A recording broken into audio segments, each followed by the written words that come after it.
बिस्मिल्लाहिर्रहमानिर्रहीम। अस्सलाम वालेकुम।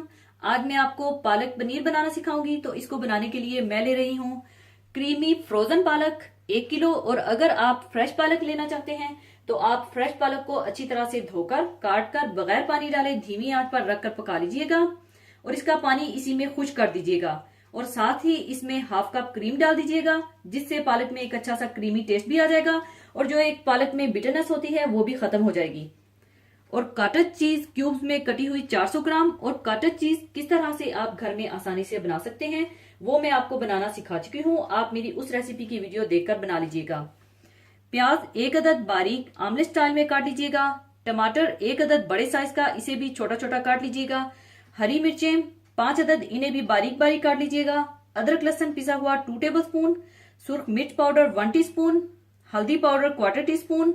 धनिया पाउडर 1/2 टीस्पून। जीरा पाउडर 1/2 टीस्पून। नमक हस्बे जरूरत। गरम मसाला पाउडर 1/2 टीस्पून। तेल 3 टेबल स्पून और मक्खन 100 ग्राम। और अगर आप देसी घी में पालक पनीर बनाना चाहते हैं तो आप मक्खन की जगह देसी घी से भी बना सकते हैं। और टमाटो प्यूरी चाहिए होगी हाफ कप। सबसे पहले आप तेल और मक्खन गर्म कर लें।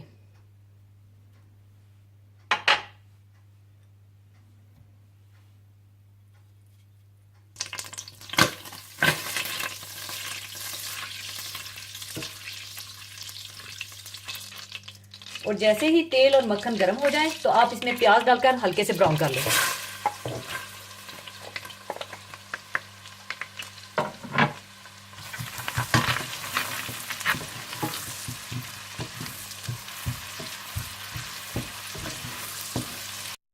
और जैसे ही प्याज हल्के से ब्राउन हो जाए तो आप इसमें अदरक लहसुन डालकर थोड़ा सा भून लें।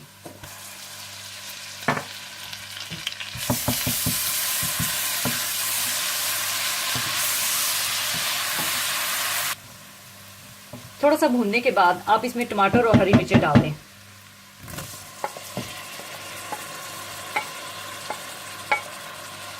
और अच्छी तरह से मिला दें।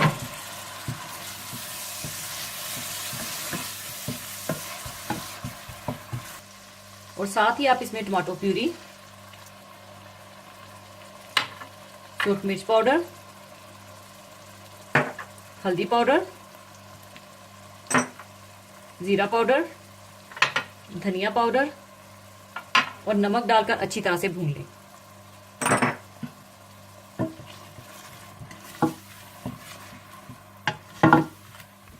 और जब मसाला अच्छी तरह से भून जाए तो आप इसमें पालक डालकर अच्छी तरह से भून लें।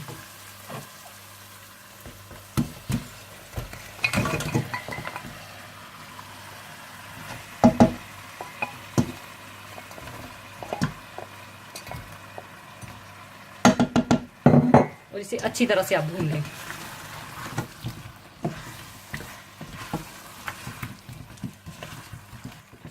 और जब पालक भी भून जाए तो आप इसे थोड़ा सा ठंडा करके ब्लेंडर में डालकर ब्लेंडराइज कर लीजिएगा, या मेरी तरह हैंड ब्लेंडर से अच्छी तरह से ब्लेंड कर लीजिएगा, पीस लीजिएगा।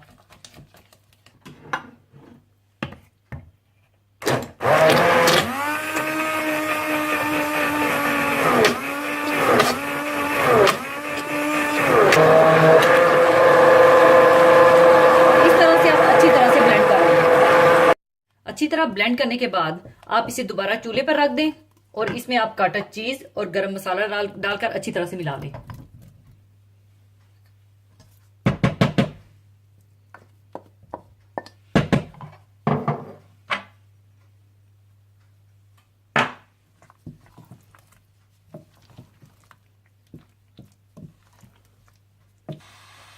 इसके बाद आप इसे ढककर बिल्कुल हल्की आंच पर 5 से 6 मिनट के लिए दम लगा दें। 5-6 मिनट हल्की आंच पर दम लगाने के बाद पालक पनीर तैयार है। अब इसे मैं सर्विंग डिश में निकालूंगी।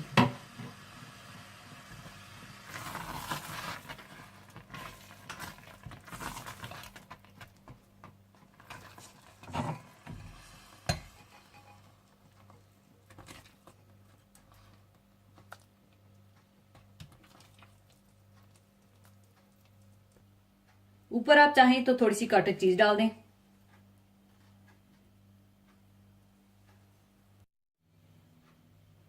लीजिए, बहुत मजेदार पालक पनीर तैयार है। और आपको बताती जाऊं कि अगर आप कटर चीज को फ्राई करके डालना चाहते हैं तो वो तरीका भी ठीक है, और अगर आपको इस तरह से पसंद है तो आप फ्राई करके डाल सकते हैं, वरना जिस तरह से मैंने डाला है बगैर फ्राई किए आप ऐसे ही डाल सकते हैं।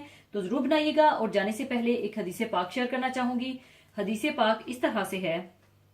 हजरत अबू हुरैरा रजी अल्लाह ताला अन्हु से रवायत है कि हुजूर अक़दस सल्लल्लाहु अलैहि वसल्लम ने फरमाया कि अल्लाह ताला फरमाता है कि मैं बंदे के साथ वैसा ही मामला करता हूँ जैसा कि वो मेरे साथ गुमान रखता है, और जब वो मुझे याद करता है तो मैं उसके साथ होता हूँ। बस अगर वो मुझे अपने दिल में याद करता है तो मैं भी उसको अपने दिल में याद करता हूँ, और अगर वो मजमा में जिक्र करता है तो मैं उस मजमा से बेहतर यानी फरिश्तों के मजमा में जिक्र करता हूँ। और अगर बंदा मेरी तरफ एक बालिश मुतवज्जा होता है तो मैं एक हाथ इसकी तरफ मुतवज्जा होता हूँ, और अगर वो एक हाथ बढ़ाता है तो मैं 2 हाथ उसकी तरफ बढ़ाता हूँ, और अगर वो मेरी तरफ चलकर आता है तो मैं उसकी तरफ दौड़ता हुआ आता हूँ। कुरान और अहादीस में अल्लाह ताला की रहमत से अच्छी उम्मीद रखने के बड़े फजाइल आए हैं। अल्लाह ताला के खौफ के साथ उसकी रहमत से अपने लिए भलाई की उम्मीद रखना बहुत अजीम अमल है, लेकिन इसका मतलब ये है कि इंसान अपनी इस्तात के मुताबिक अल्लाह ताला के अहकाम के मुताबिक जिंदगी गुजारने की कोशिश में लगा रहे, और इसके बावजूद अगर गलतियां और कोताहियां हो जाएं तो इनके बारे में अल्लाह ताला की रहमत का उम्मीदवार रहे। इस हदीस मुबारक में अल्लाह ताला की फराग दिली, अता बख्शिश, मेहरबानी और इसकी कदरदानी का जिक्र है कि थोड़े पर भी वो बहुत अजर देता है। अल्लाह ताला की जात बड़ी रहीम है, बड़ी करीम है। वो तो अपनी मखलूक पर रहमो करम करने के लिए बहाने ढूंढता रहता है। कोताही हमारी तरफ से ही होती है। इसी के साथ मैं आपसे इजाजत चाहूंगी। अपना बहुत ख्याल रखिएगा, दुआओं में याद रखिएगा। अल्लाह हाफिज।